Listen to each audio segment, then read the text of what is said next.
Steve. Hi, Jem. How are you? Terrible.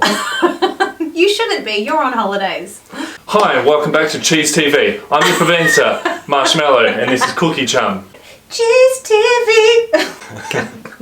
Alright, this is our introduction to comparative essay writing for VCE students and those in Year 10. So just a little bit of background as to why we're making this video today. I am teaching Year 11 English this year. Steve, you are teaching Year 10 EAL this year. And both of our classes are coming up to the comparative text response. So, to my class, you have done this before. People get a little bit scared when it comes to comparative text response. It is probably the longest essay that you'll need to write. But do not be overwhelmed, because Steve and I have got some steps that you can take to make this not so overwhelming. If you can write a text response, you can write a comparative. Obviously it's harder in the sense that you'll have to read two texts or view a second text, but the actual structure and the complexity is more or less the same, but there are more ideas to explore. And remember, you've done this before. If you're in my Year 11 class, you've done this in Year 10. This is just like riding a bike. You will remember how to do it again. How are my gears meant to work? Am I just braking the bike?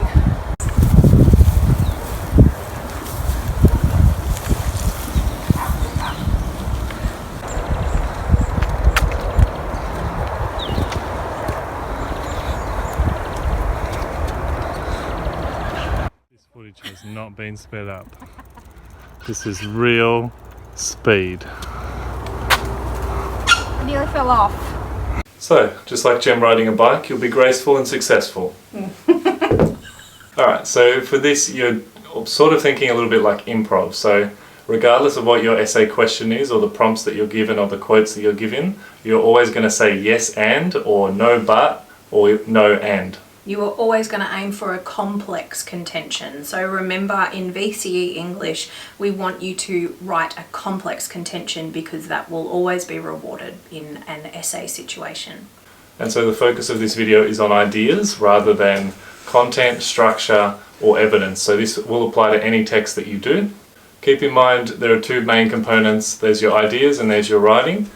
It's probably a bit too late to be worrying about your writing skill and your vocab at this point. And so what we're going to focus primarily on is the ideas that are behind everything that we do. Jem's explanation to me was that a text response takes a text and it asks you a very narrow question, and it forces you to be very narrow and specific in your response, whereas a comparative response is the opposite. So it gives you a very, very, very broad prompt, and your job is to use your knowledge of the two texts to narrow that down into things that you're very comfortable and competent writing about. So when we get stuck into the prompts in a separate video, each of these prompts will be based on your opinion, as with most things in English and literature and literary criticism. There's no right or wrong answers. As long as you can support it with enough evidence, then you'll be fine. But that again is mostly a classroom activity, finding the evidence and linking it to your premises. But what we're doing now is just deciding on your premises. Yeah, so go with your gut is our advice. So there are three key steps in comparative. Step 1 is to have an opinion. So that's what we're going to do here. The first question is always, which was better? Step 2! Step 2. This is where you link your evidence to your ideas. So you've made your judgment, you know what's better, you know what's worse, you know which you prefer, now you add evidence to it.